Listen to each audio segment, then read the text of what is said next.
Hello বন্ধুরা, welcome to স্মৃতিকা creation. আজ আবারও চলে এসেছি নতুন একটা মজার গল্প নিয়ে, শেয়ারের হাঁস চুরি।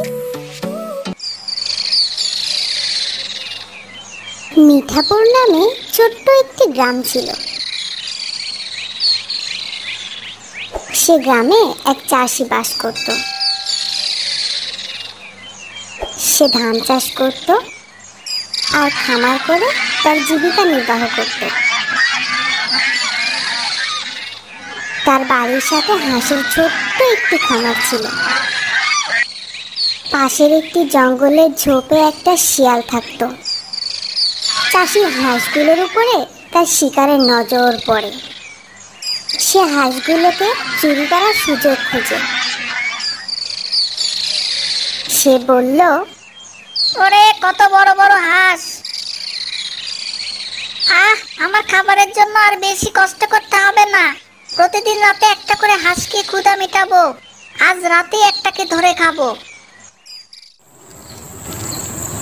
সেদিন রাতে শিয়ালটি রাতে সেই হাঁসের খামারের কাছে গেল।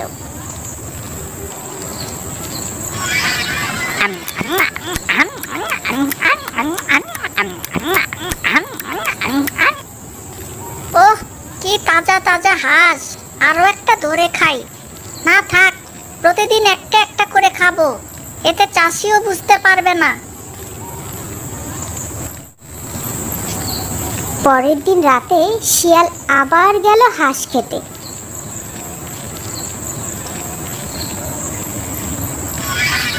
আজ আর এখানে খাবো না, বাসায় নিয়ে গিয়ে আরামে খাবো। শিয়ালটি তার খাবার মুখে নিয়ে বাসার পথে চলল।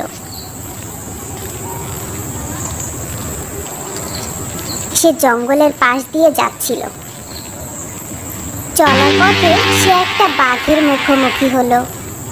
কি হে শিয়াল, আমাকে ফাঁকি দিয়ে শিকারে ভাগ না দিয়ে কই যাচ্ছিস? দে, আমিও খাই।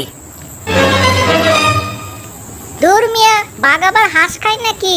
যত সব আজগুবি কথা। আর এটা আমার শিকার, বুঝছো? আমি আর ভাগ দিতে পারবো না। যাও, তুমি ওই গ্রামের ভিতর থেকে হাঁস নিয়ে এসে খাও। না, লোকালয়ে যেতে আমার ভয় লাগে। একবার শিকার করতে যেয়ে মানুষের হাতে ধরা খেয়েছিলাম। তারপর সেই লাঠি পেটা খেয়ে কোন রকমে পালিয়েছিলাম। তুই দিবি কিনা বল? না না, আমি দিতে পারবো না। তবে রে, ঠিক আছে, যদি আজ পাই তাহলে তোকে আমি খাবো। দাঁড়া।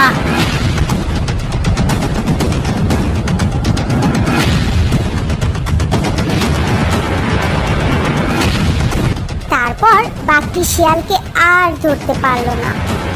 শিয়াল জঙ্গলের মধ্যে পালিয়ে গেল।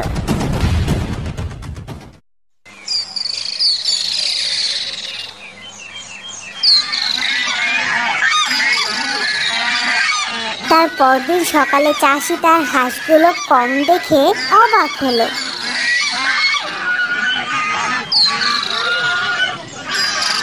বুঝেছো গিন্নি, প্রতিদিন রাতে একটি করে আমার হাঁস উধাও হয়ে যাচ্ছে। কি করি বলো তো? আমি বলি কি, আজ রাতে আমরা একটু জেগে থাকবো।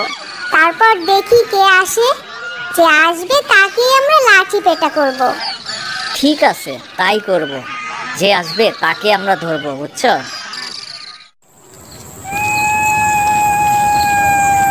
তার পরদিন রাতে বরাবরের মতো শিয়ালটি হাঁস চুরি করতে এলো।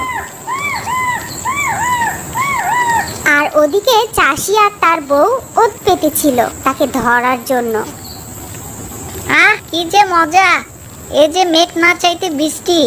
প্রতিদিন একটা একটা করে হাঁস খাচ্ছি।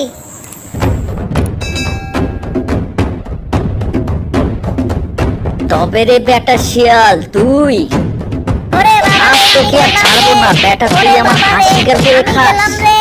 তোকে ওরে আচ্ছা বাবা করে রে, ধুলাই দিব। আমি গেলাম রে। ওরে বাবা রে, আমি গেলাম রে, আমি গেলাম রে। তোকে আমরা প্রাণে মারলাম না। যা, এখন থেকে আর কখনো এদিকে আসবি না। এমনকি এই বাড়ির আশপাশও আসবি না। তারপর শিয়ালটি সেখান থেকে হেলে দুলে চলে গেল। সে এই ঘটনার কারণে আর ওই বাঘের ভয়ে এই গ্রাম থেকে অনেক দূরে চলে গেল। Thanks for watching. ভিডিওটি যদি ভালো লাগে তাহলে চ্যানেলটিকে সাবস্ক্রাইব করুন আর পাশে থাকা বেল আইকনটি ক্লিক করে দিন পরবর্তী ভিডিওগুলো পাওয়ার জন্য।